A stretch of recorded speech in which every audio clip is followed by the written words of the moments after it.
Olá, boa tarde, tudo bem? Hoje é quinta-feira, 24 de setembro, e a gente tá aqui para mais uma live 17 horas, né? E a gente aqui tá aqui para mais uma live. Essa é a última quinta-feira do mês. Então, como sempre, na última quinta-feira do mês, a live é um papo sem convidados. Os convidados são vocês. E o tema escolhido, né, sempre nas últimas quintas-feiras de todo mês, o tema da live é escolhido por vocês, né? Eu abro uma enquete aqui no perfil, com alguns assuntos que foram comentados, algumas coisas que a gente viu ao longo do mês, e aí abro para vocês escolherem, e é sempre assim, a última quinta-feira. E o tema dessa...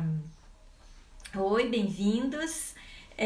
O tema escolhido para a live de hoje, para esse mês, foi a questão de... A partir de um livro, né? Todo domingo eu coloco um livro, uma dica de livro que eu li ou que alguém me recomendou, ou que tem um tema a ver com o envelhecimento positivo. E aí...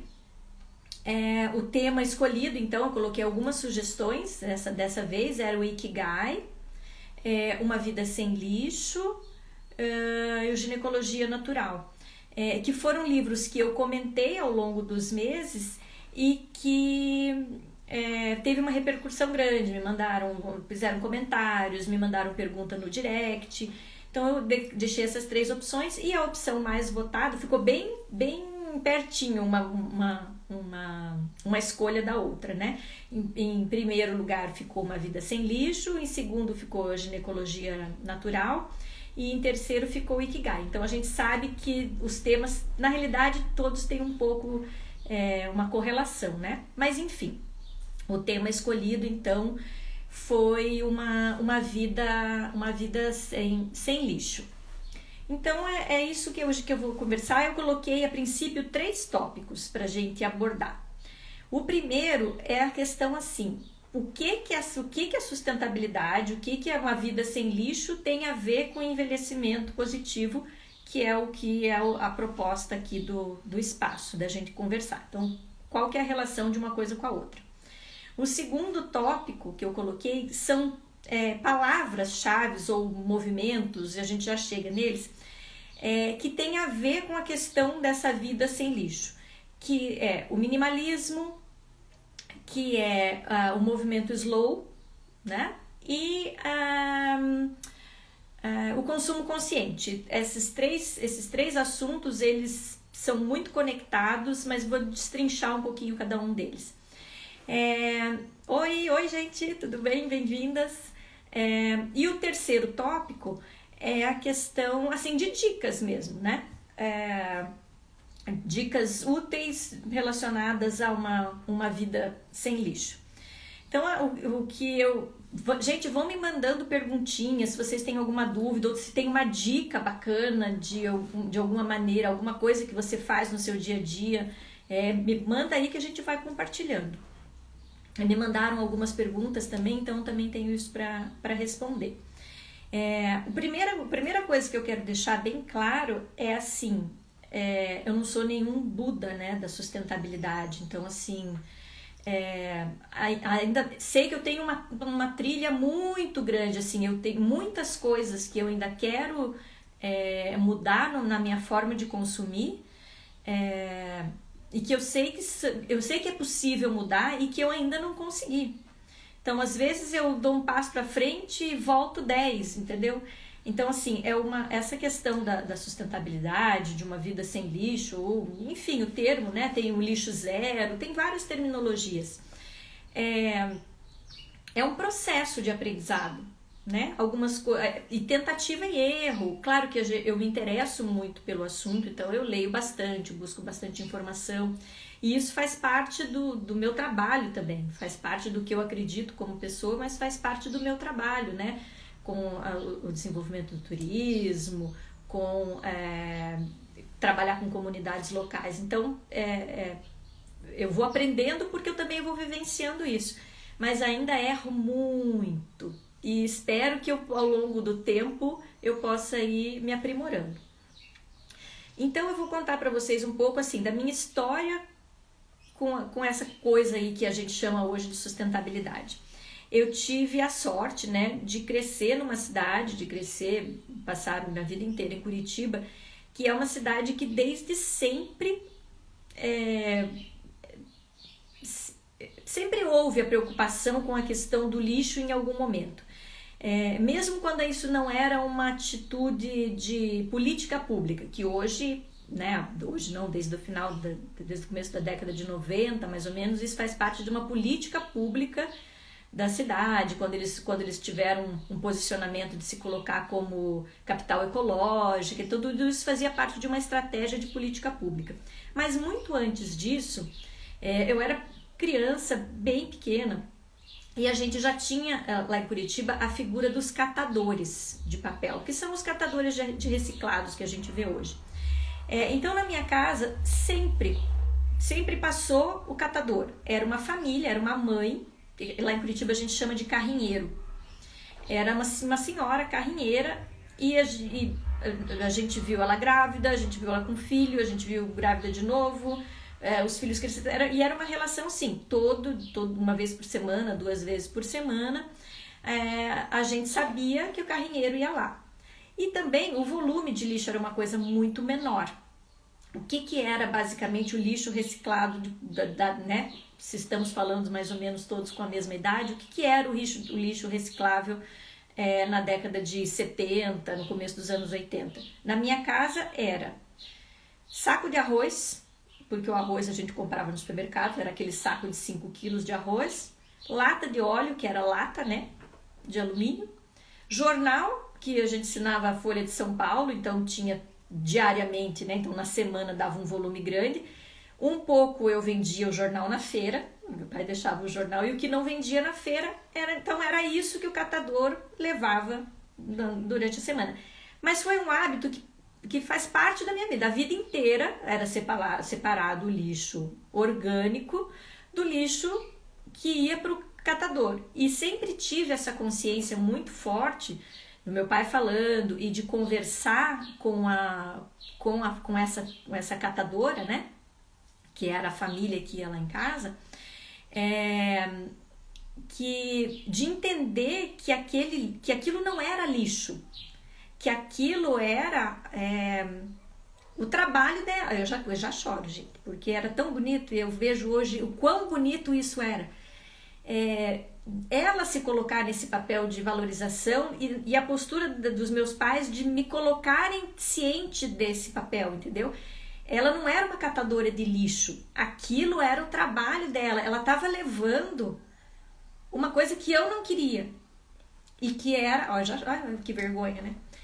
Porque eu acho isso tão lindo. Eu acho que o catador, o lixeiro, eles tinham que ser os profissionais mais bem remunerados das camadas sociais, porque eles levam aquilo que a gente não quer mais, né? Que a gente chama de lixo, que está incomodando, que está tirando espaço que pode ser usado para outras coisas.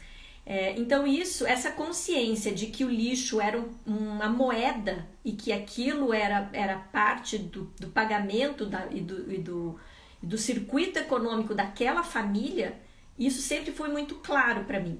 Então acho que desde sempre eu desenvolvi essa consciência de que a Elis colocou ali, né, o lixo que não é lixo, era assim, tinha depois, já mais para os anos 90, lá em Curitiba criaram uma família Folha.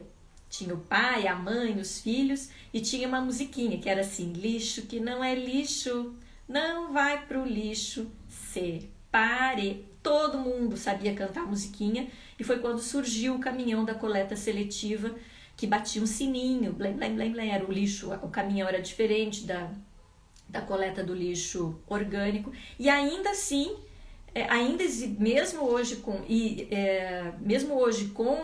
o caminhão do lixo que não é lixo, que passa várias vezes por semana, enfim, ainda existe muito forte o papel do catador lá em Curitiba, mas em outras cidades também, né?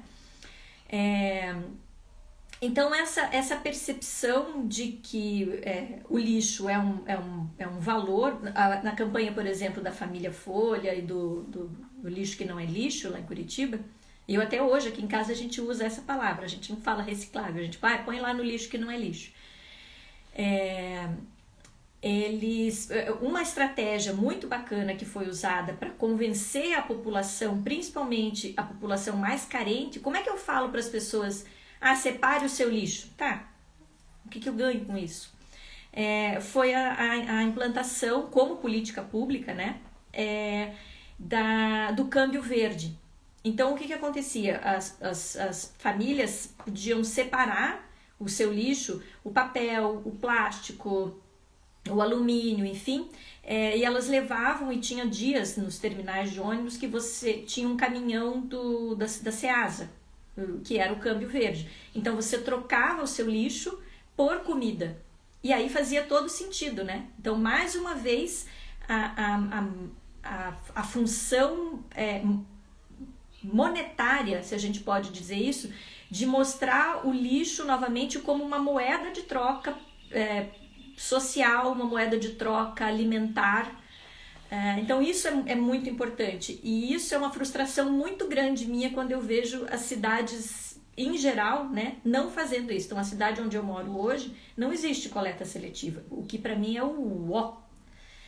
Existe o papel do catador, mas não muito organizado. Então eles passam mais ou menos no dia que eles sabem que tem coleta do lixo orgânico, e é tudo meio misturado, e isso me dá 10 tipos de taquicardia, assim. Então eu separo, eu continuo separando, eu ponho em embalagens diferentes, mas eu tenho essa consciência de que onde eu estou não tem coleta seletiva, e é o fim da picada, né, não ter. O Jaime tá falando, vou ter que colocar o óculos, tá, gente? Eu troquei muito por flores e morangos em parceria. Olha que legal, que bacana, eu não sabia. Então, o Jaime está falando que em São José dos Pinhais, também a região metropolitana de Curitiba, né, no Paraná, que dava para trocar por flores e morango, por causa da produção na região ali, né? Então, eu acho que isso é muito bacana. Existem... E, gente, vamos combinar que, em termos de política pública, o que é para uma cidade negociar com o Ceasa, negociar com fornecedores locais e fazer esse câmbio, né? O custo maior é da logística do caminhão e da distribuição, né? Enfim, eu não vou nem entrar pelas questões aqui da reciclagem, da importância das pequenas usinas de reciclagem das cidades terem, porque isso, quantas famílias poderiam ser beneficiadas. Não vou nem entrar por esse viés de novo de políticas públicas, porque dá uma live só disso, né? Então, essa contextualização era só para entender que, para mim, sempre fez muito sentido separar o lixo. E aí vamos lá para o primeiro tópico, né? Falando o que essa tal de sustentabilidade tem a ver com o envelhecimento positivo, que é o objetivo desse espaço aqui. Eu costumo dizer que como eu estou estruturando esse espaço, e no meu entendimento, eu trabalho com 10 pilares do envelhecimento positivo. E aos poucos eu vou colocando o que são cada um desses pilares do envelhecimento positivo. Mas para a gente falar de sustentabilidade, eu quero destacar 3 pilares que eu trabalho dentro do envelhecimento positivo. Esse tal de propósito, né? Você precisa ter um propósito na vida. Então, assim, o propósito é um dos pilares que, para mim, tem a ver com sustentabilidade, com envelhecimento positivo. O protagonismo, o protagonismo é você fazer alguma coisa por você mesmo. Não é protagonismo no sentido de ser estrela, entendeu? De ser o centro das atenções. É protagonismo no sentido de ser responsável e ser o autor da sua tomada de decisões e fazer algo efetivamente por você. Então esse é mais um pilar, né? Então o propósito, o protagonismo e a organização também é um pilar. E aí dentro de organização a gente tem vários vieses. E eu acredito que então a sustentabilidade tem a ver com esses 3 pilares. E o que eles têm em comum? Na questão do propósito, assim, eu é meu propósito de vida. Eu tenho vários, mas assim, eu tenho como um propósito maior da minha vida deixar uma marca positiva no mundo, que pode ser ínfima, que pode ser só tentar dar uma destinação correta para o meu lixo. Mas eu tenho esse propósito. As estratégias que eu vou usar para ele são várias. Então faz parte, mais do que moda, mais do que ser bacana falar de sustentabilidade, tentar ser, né? Porque é aquilo que eu falei, não sou a Buda da sustentabilidade. Tentar ser uma pessoa que gera a menor quantidade de impacto para o planeta possível faz parte de quem eu sou, do que eu quero para minha vida. Então esse é um propósito que eu tenho para mim e faz sentido e eu entendo que com isso, sendo fiel aos meus propósitos, eu consigo envelhecer de forma mais positiva, de bem comigo mesmo. O seguinte é o protagonismo, e é justamente isso. Então não adianta eu achar que o mundo precisa da sustentabilidade. Eu tenho que fazer alguma coisa por mim, pelo meu propósito e pelo planeta. Então eu tento ter um consumo mais consciente, eu tento separar o lixo de maneira adequada, eu tento descartar de maneira adequada. Então isso faz parte do que eu tenho de protagonismo e de falar sobre isso, sempre que eu posso falar. Então, faz parte do meu propósito, faz parte do meu protagonismo de agir em prol de mim mesma e do que eu acredito, e faz parte de organização. Organização em que sentido? Vou dar um exemplo. Financeiro. Por mais que às vezes possa parecer estranho, ser sustentável é menos caro do que não ser. Claro, vamos começar pela questão do consumo. Se eu estou consumindo menos, eu estou gastando menos dinheiro. Então só isso já é uma questão financeira. Mas faz parte de organização. Eu acho que a minha vida fica mais fácil no dia a dia se eu não enfio um pote de leite junto com o lixo cheio de comida, aquele negócio que vai ficar atrapalhando na cozinha. Então é a organização no sentido de praticidade, enfim. Então esses 3 pilares eu entendo, e tudo isso, né, junto, faz com que a minha vida seja mais fácil ou menos difícil no dia a dia, com que eu me estresse menos, e menos estressada eu entendo que eu posso ter uma qualidade de vida maior no meu envelhecimento. Deu para entender essa minha confusão mental? Será que só eu que consigo me entender? Às vezes eu fico fazendo essa pergunta, gente, porque eu divago desse jeito e aí entendeu? Mas se não deu para entender, vai colocando aí tipo louca, para aí que daí eu vou entender, tá? Então é essa relação que eu entendo de sustentabilidade com envelhecimento positivo. E aí a gente tem que falar também de qualidade de vida no modo geral, né? Um mundo com um ambiente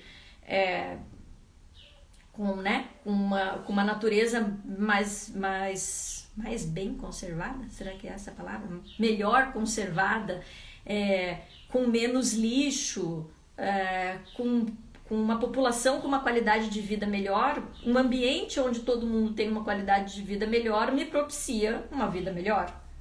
E isso faz com que eu envelheça de forma mais positiva. Então eu acho que é uma engrenagem, entendeu? Tudo isso faz parte de uma coisa muito maior e eu estou inserida nesse universo muito maior.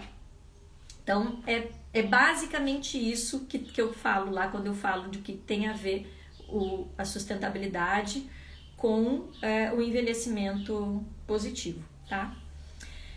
Aí a gente vai passar para o outro pilar, que é a questão de estilos de vida. Eu acho que dá pra gente entender como estilos de vida. E eu trouxe algumas palavras que a gente meio que escuta dentro desse universo da sustentabilidade. Não sei se eu vou falar, mas então, quando a gente, dentro do planejamento hoje, né, falando aqui do meu trabalho, da minha profissão, enfim, mas em todos os segmentos, quando a gente fala de sustentabilidade, a gente acaba entendendo que que ela tem só a ver com natureza, né? Geralmente, é sustentabilidade, é natureza, é lixo, não.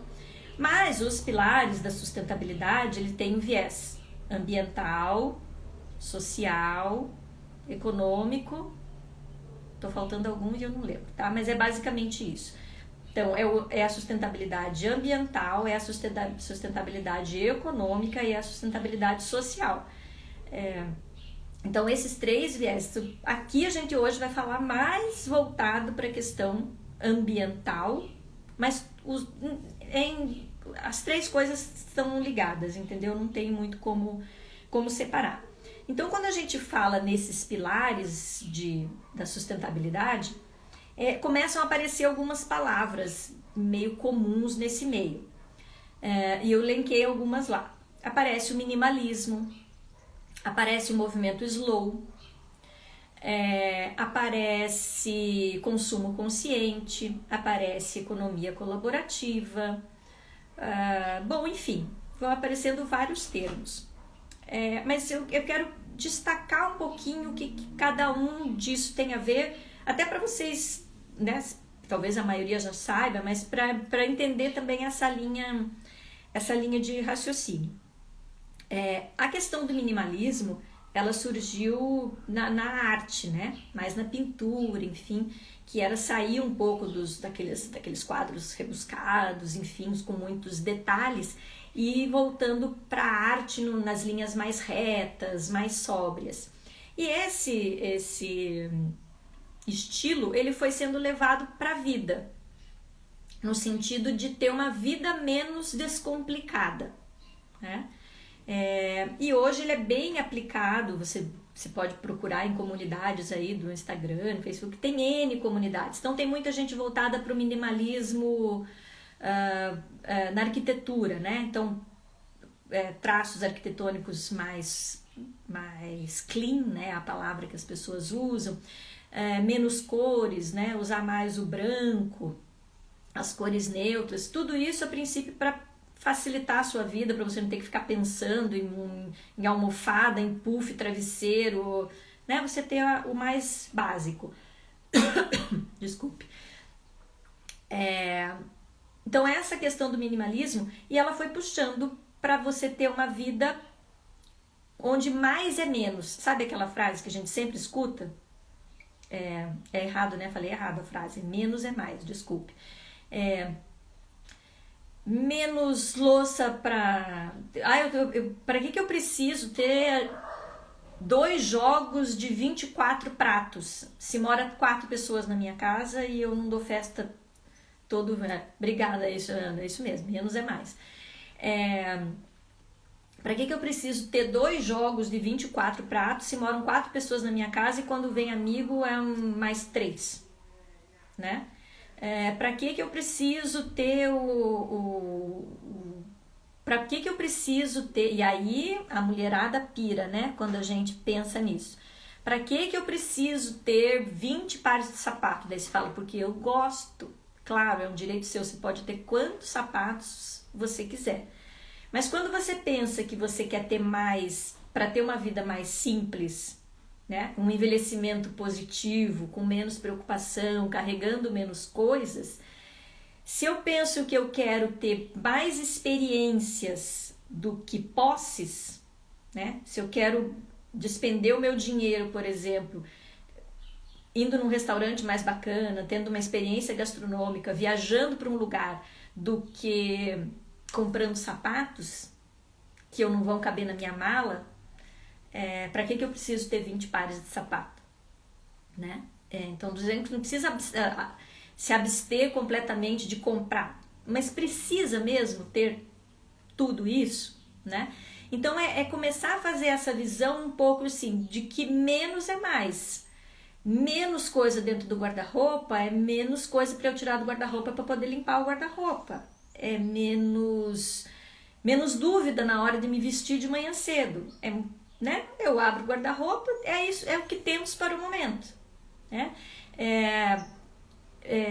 Eu não ficar pensando em sei lá, enfim, em ter, né? É mais a essência do ser e do fazer do que ter. Isso é meu caderno, meu carro, a minha casa. São coisas importantes que podem nos abraçar, nos aconchegar, mas a tendência é cada vez que você vamos pensar em compartilhamento do carro. Cada vez menos gente tem carro. Se eu posso compartilhar um Uber, o espaço que era da minha garagem pode virar a minha sala de ginástica. Pode virar o meu quarto, minha biblioteca para eu guardar os livros que eu gosto, né?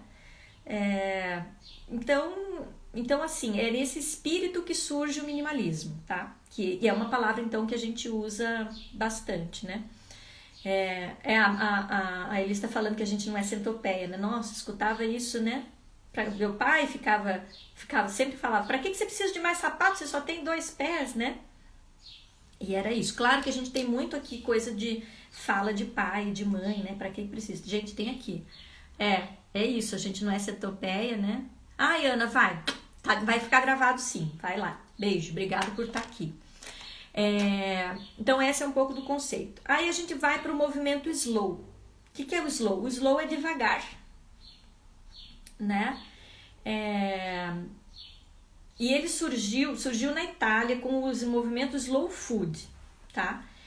Que foi uma resposta lá na década de 80, mais ou menos, quando foi começar a ter os primeiros McDonald's na Itália, um grupo de pessoas se fazia manifestações dizendo que aquilo não fazia parte da cultura deles, que o bacana, né, o bacana deles como nação é sentar na mesa, tomar um vinho, conversar, escutar as outras pessoas, e que o fast food era uma coisa que ia contra essa natureza italiana, vamos dizer assim.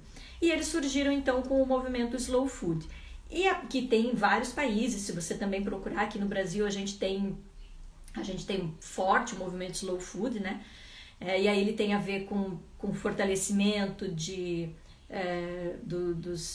da agricultura familiar, tem a ver com a soberania gastronômica, tem a ver com orgânicos, né? Então envolve toda uma cadeia. E a partir do slow food, o movimento slow foi sendo levado para outros caminhos também, que é você justamente ter uma vida mais equilibrada, com menos sendo mais.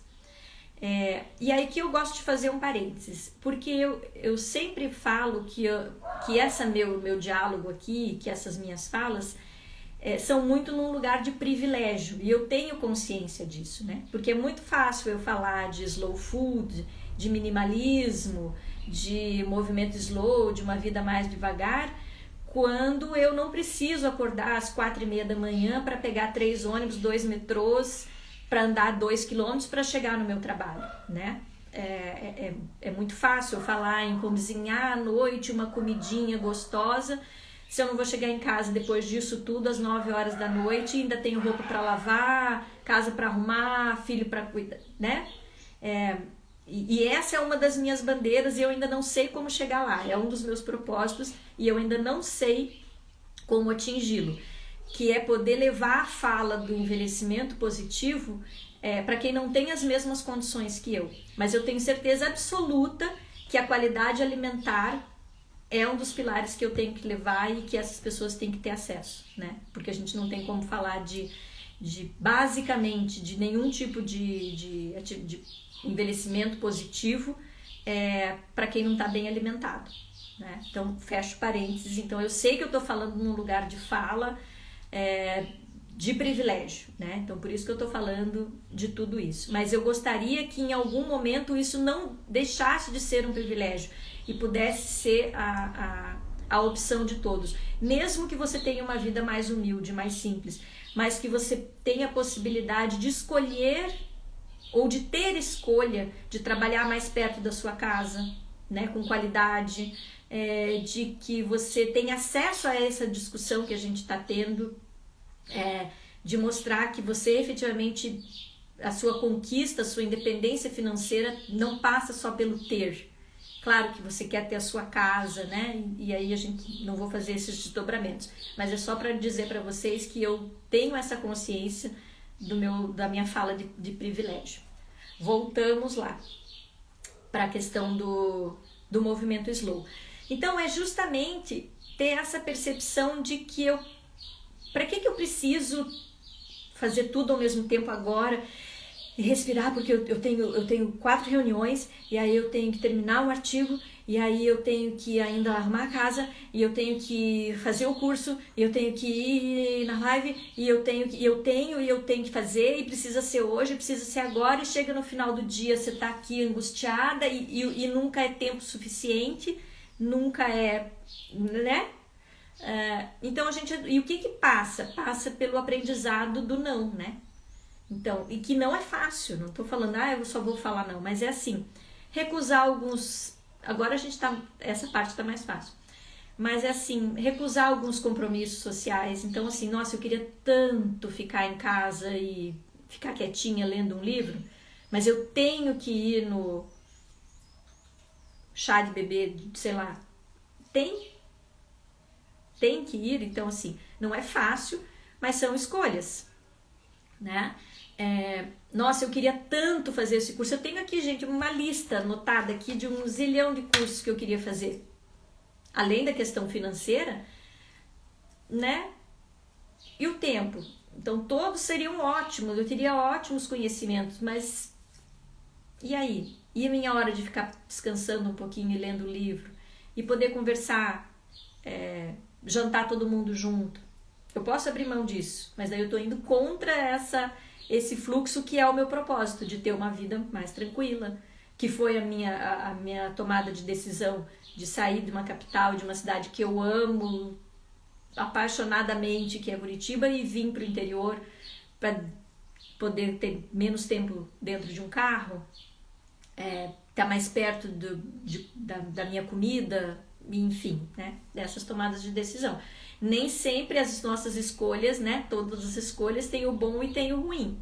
Então a gente tem que pesar e ver o que é melhor. Então, o minimalismo, esse movimento de slow food, movimento slow como um todo, a gente desemboca lá no consumo consciente. E aí a gente volta para a questão de uma vida sem lixo, né? O que é que eu estou consumindo? E o que eu posso evitar no meu consumo? Então, assim, quanto mais alimentos saudáveis e naturais, gente, desculpe os cachorros, quanto mais alimentos saudáveis e naturais, então quanto mais fruta, quanto mais verdura, quanto mais, menos lixo eu gero. Isso é lixo seco, vamos dizer assim, né? A quantidade de plástico que eu vou gerar é muito menor, né? Se eu tô falando, vamos pegar, porque daí a gente fala assim, vou comer um salgadinho, que é fácil de abrir, né? Você pega um salgadinho desses de pacote, que aliás, já vamos fazer um link aqui, sabe esses pacotinhos que por fora é tipo um plástico e dentro tem meio um alumínio assim? Eles não são recicláveis, porque aqui no Brasil aquilo precisa de um equipamento específico que separe aquelas duas camadas, e aqui no Brasil quase nenhum lugar tem. Então aquilo, por mais que você separe no lixo reciclável, se ele for para um ambiente para uma usina de reciclagem, tudo, eles não vão conseguir reciclar e ele vai acabar indo para o aterro, vai acabar indo para o lixão. Mas é fácil, né? É um pacotinho, vai lá, você compra, faz puff, abre, mete a mão ali e come. Gente, uma banana é mais fácil ainda. Não precisa nem fazer o puff, é só fazer puff. Acabou. Comeu a banana, a casca vira compostagem. Ou mesmo que você não tenha uma composteira na sua casa, você joga no lixo, vai pro aterro, vai virar adubo, né? Então, assim, houve muito esse discurso de que o descartável é prático. Não, gente, ele não é prático. Ele só é prático, vou dizer que nem na hora do consumo, porque você ter pegar um copo de vidro e pôr embaixo da torneira, ou pôr no filtro e beber, a pegar um copo plástico, que você precisa ficar separando aquilo, e aí lá pegar água, e daí de jogar no descarte, o saco de lixo vai ficar maior, você vai precisar de mais saco de lixo para poder armazenar. tudo isso vai complicando a sua vida, mas a gente tem essa ideia de que o descartável, de que tudo é fácil, e ele não é, né? Nem o custo dele também, custo de grana, não é. Porque você pode, por exemplo, comprar um requeijão e aproveitar o copo de plástico você nem vai aproveitar, né? Então, assim, realmente, se não faz parte do seu hábito, começar a desconstruir um pensamento de que as coisas são práticas. Comprar a brusinha da promoção. A gente sabe que a gente quer a brusinha que tá na moda, que tá... Mas, gente, sério mesmo, ainda mais com tudo que a gente viu acontecer isso no mundo. A gente precisa da blusa que foi feita na China, na Índia, porque fúcsia é a cor do verão? Precisa mesmo? Sério? Que vai durar, você vai lavar 3 vezes na máquina, ela vai virar uma canoa e você vai ter que descartar?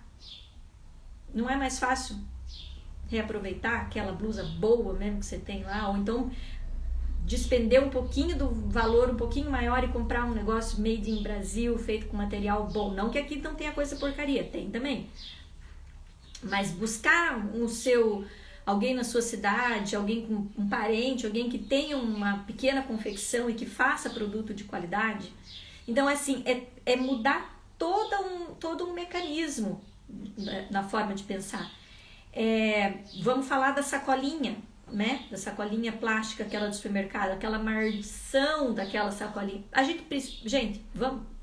Precisa mesmo? Precisa da sacolinha? Lembra quando a gente era criança? Não existia sacolinha. A gente deixava de fazer mercado por causa da sacolinha? Não. Levava em caixa, punha lá aquela sacola amarela que a gente tinha de levar na feira. Hoje a gente tem as de algodão. Põe na bolsa. Carrega lá. Vai fazer a compra do mês. Mas daí, Luciana, eu vou fazer a compra do mês. Como é que eu vou sacolinha? Põe na caixa de papelão. Enfia no carro. Chama o Uber. Leva de carro. Pede para entregar, né? Não faz a compra hoje online, pede para entregar e pede para colocar em caixa. Já aproveita a caixa para descartar o lixo reciclável. Então, tudo dá-se um jeito. E aí eu vou dizer para vocês de novo, né, a questão assim, mas então você não come nada industrializado? Como?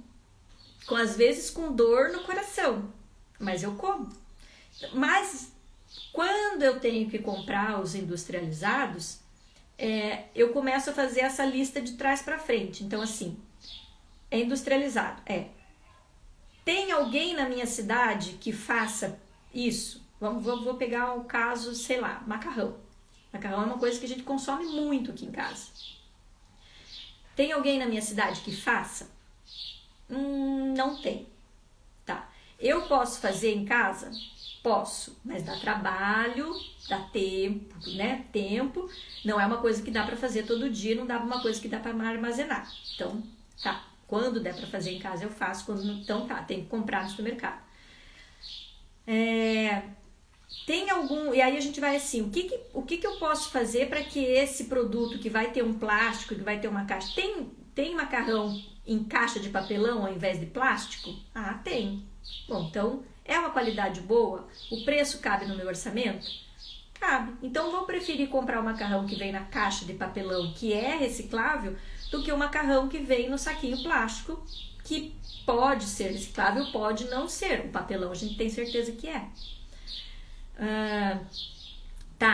Não tem essa opção, só tem a opção plástico. Tem alguma certificação nesse plástico? Então eu deixei um exemplo, eu não sei se eu vou conseguir mostrar para vocês. Então, por exemplo, esse aqui é um suco, porque assim, não é toda época do ano que eu tenho goiaba, manga disponível, ou às vezes você tá com pressa mesmo, né?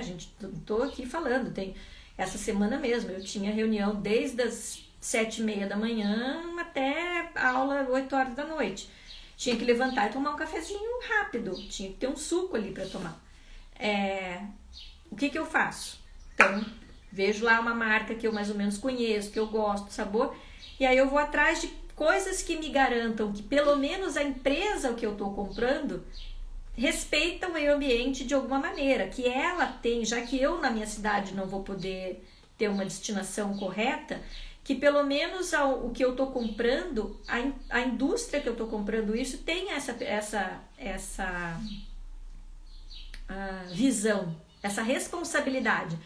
Porque tem muito isso, né? A empresa produz lá, vamos aqui no caso do suco, e invasa numa coisa plástica.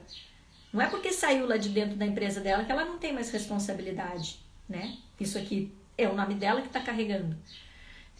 Então, o que pode me levar a pensar que pelo menos eu estou comprando um produto que tem um mínimo de responsabilidade? Então, eu vou mostrar um exemplo. Não estou ganhando nada com eles, não é merchan, não é nada. É só porque é uma coisa que, já entrando lá no terceiro tópico, que são dicas.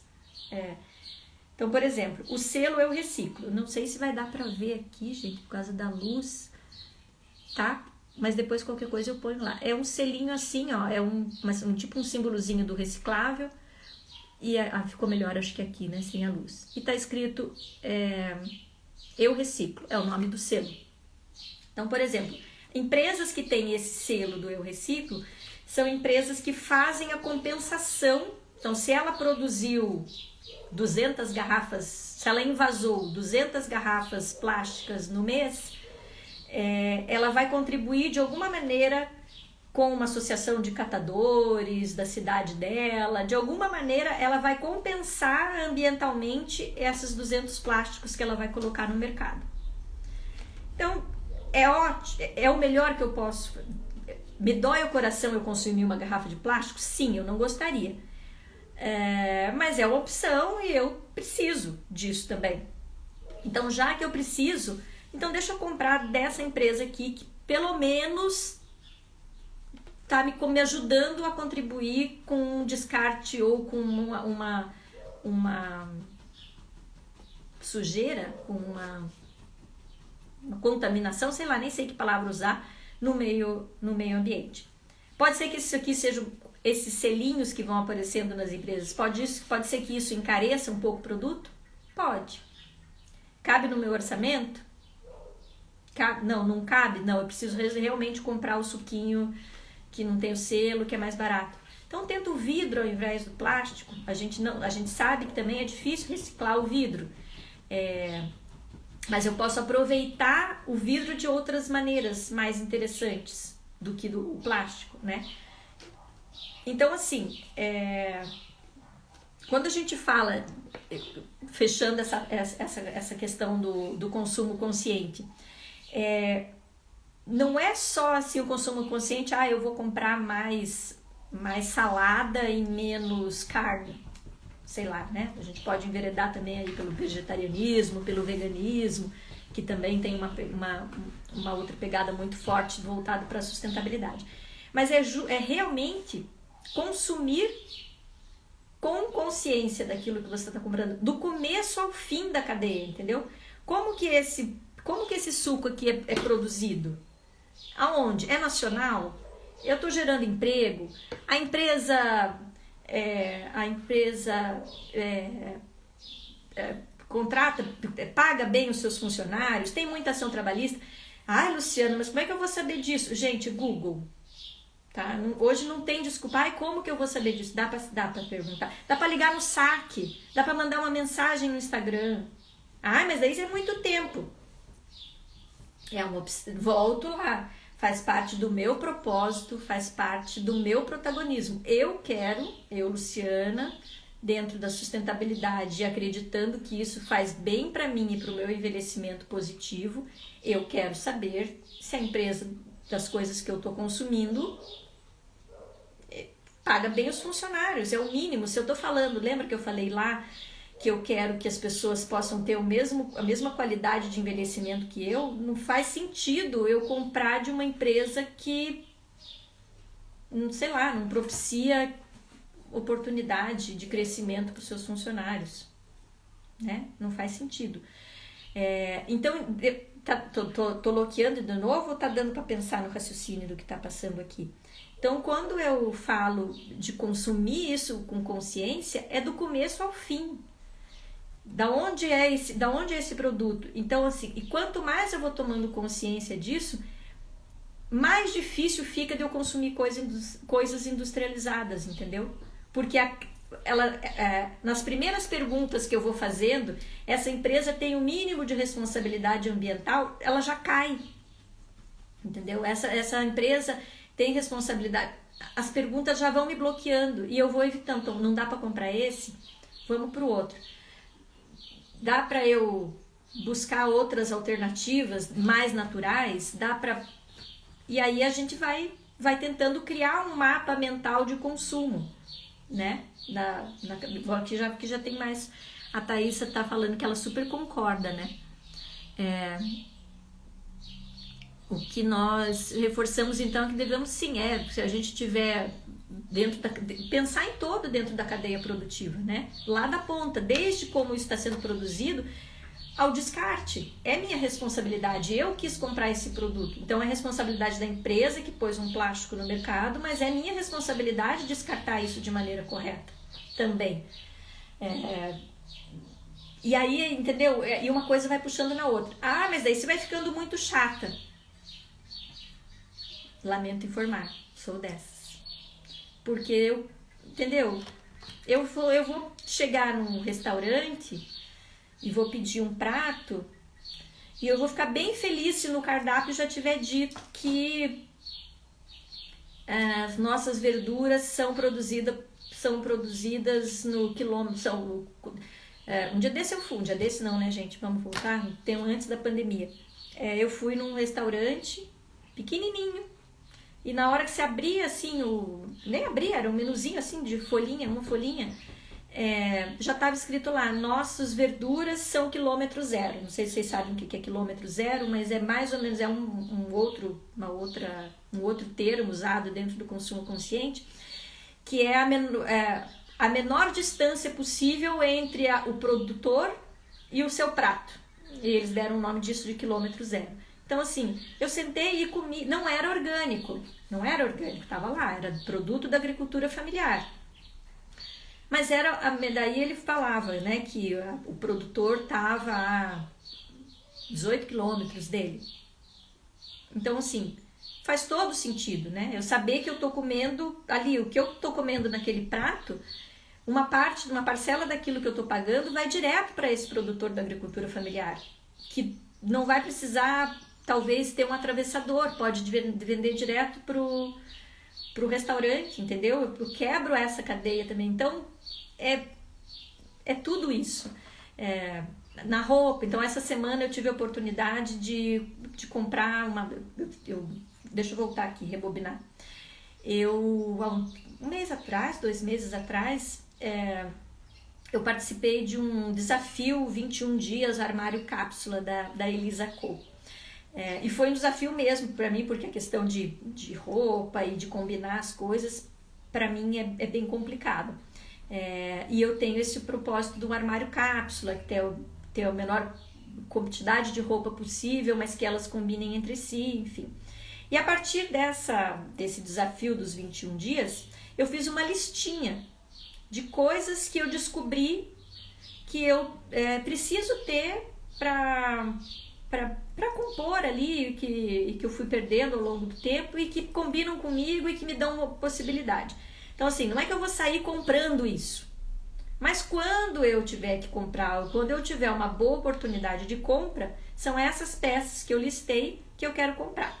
E aí eu tive a oportunidade de conhecer, eu já sabia, mas não tinha muito contato, com um pessoal, com uma confecção aqui da minha cidade, que chama Libertas, inclusive, que é mãe e filha, trabalhando, né, dentro de um conceito de produção local, de produção slow. Então elas fazem parte do movimento slow, de fazer as peças com cuidado, enfim.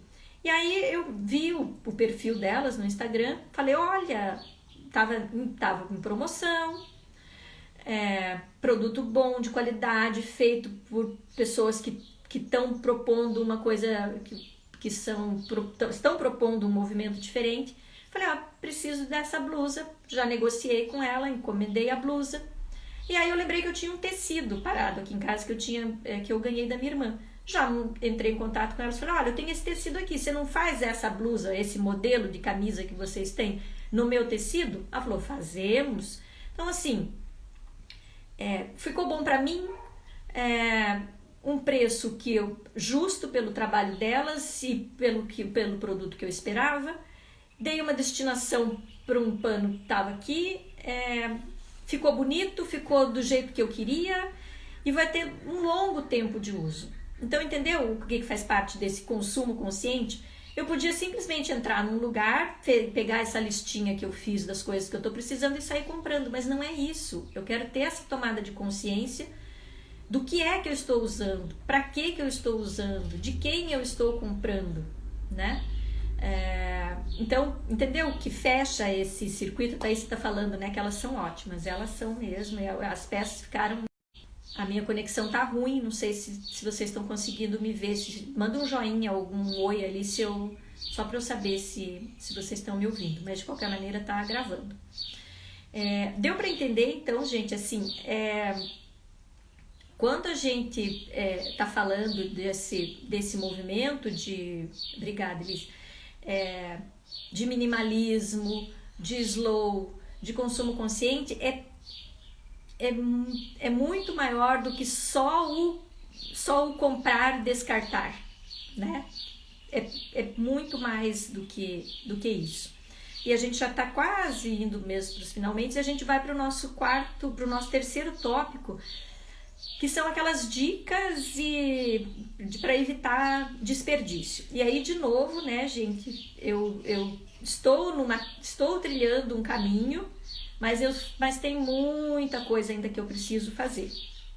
Mas eu vou dar algumas dicas que eu uso e que realmente são práticas, entendeu? Então vamos lá, a separação do lixo, que eu estou desde o começo falando para vocês, como que eu faço aqui? Embora não tenha coleta seletiva, tem essa figura do catador. Então eu tenho o lixo orgânico na cozinha, e tem uma caixa de papelão que fica para o lado de fora. Tudo que não vai para o orgânico vai para a caixa de papelão. No dia da coleta, eu só tampo a caixa, né? Fecho a caixa de papelão, ponho o lixo na lixeira e a caixa de papelão fica no chão. Então, o catador, quando passa aqui, eles passam de charrete, a maioria. Tem uns que passam de bicicleta, tudo, mas a grande parte passa de charrete. No cavalo. Não vamos falar na questão do cavalo que está preso na charrete, que é a questão do desrespeito animal, enfim, é uma questão cultural aqui na cidade também. Dá uma outra live só da gente falar de animais de tração. Não vou nem entrar nessa questão aqui, mas tá. É o que temos para o momento. O catador que vem aqui hoje usa tração animal, tá? Mas então essa separação do básica do que vai. O que vai no lixo reciclável? Praticamente tudo. Eu ponho praticamente tudo, mas por exemplo, isopor. Isopor é uma coisa que não se recicla, mas eu não consigo, me dói a alma jogar uma coisa de isopor no lixo orgânico.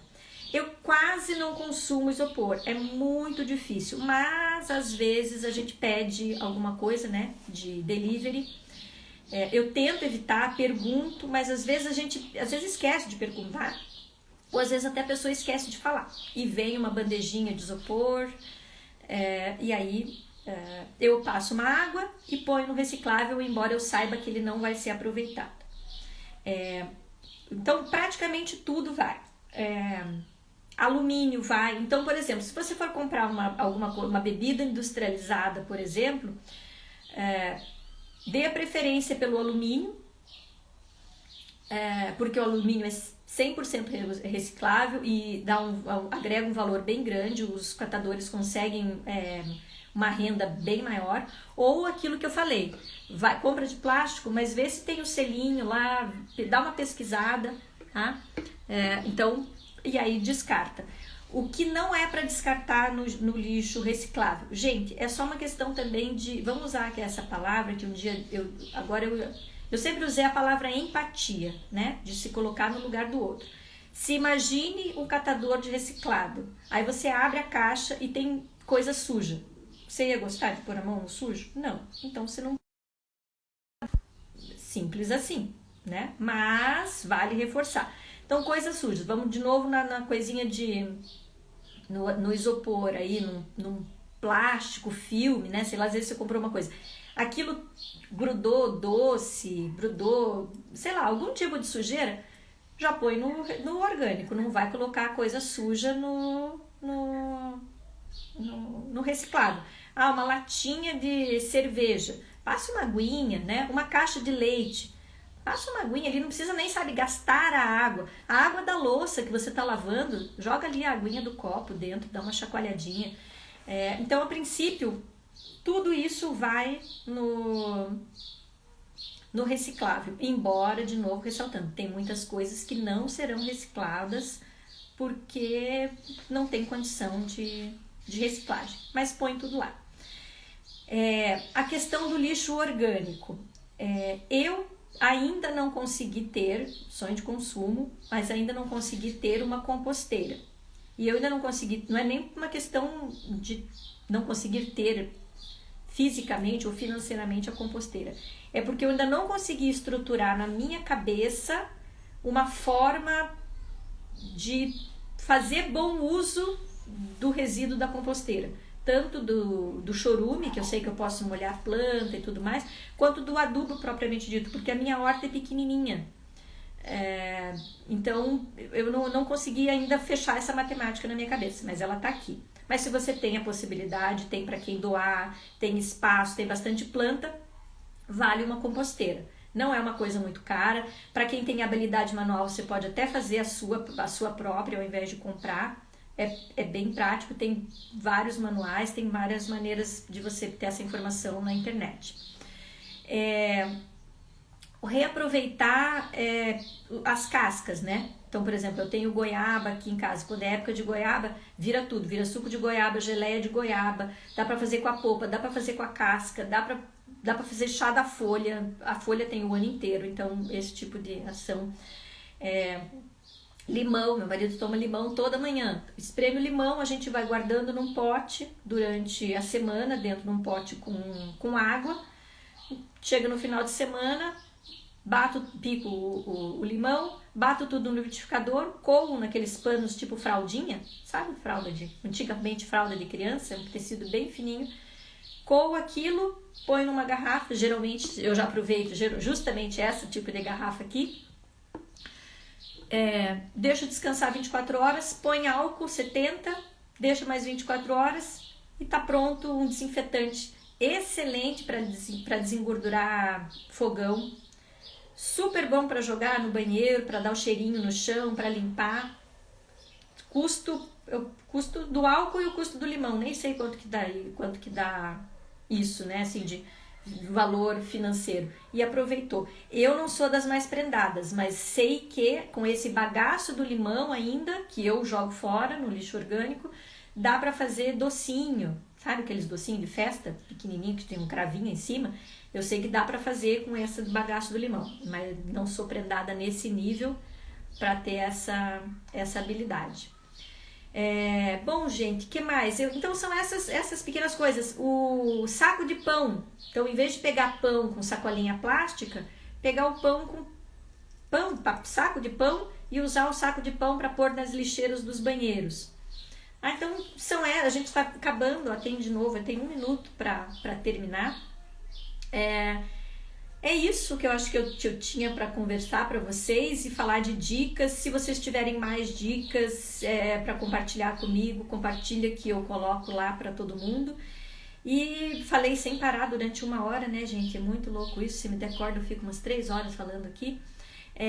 Espero que tenha sido útil, que as informações tenham contribuído de alguma maneira, que eu tenha levado a palavra aí da sustentabilidade e de uma vida sem lixo, né? E que a gente tem muitas outras coisas que a gente pode fazer, de desodorante, o shampoo sólido, né? Que eu uso hoje, não uso mais embalagens plásticas, uso o shampoo sólido. Então a gente tem infinitas coisas. Acho que dá pra gente fazer mais uma live só de produtos e como a gente poder utilizar produtos sem embalagem plástica, sem gerar resíduo. E é isso. Espero que tenha sido bacana e a gente se fala. Brigadão, gente. Até a próxima. Vai ficar gravado, vai ficar salvo lá no feed, tá? Obrigada pela presença, pela participação. Sempre uma delícia conversar com vocês. Beijo, até mais. Tchau.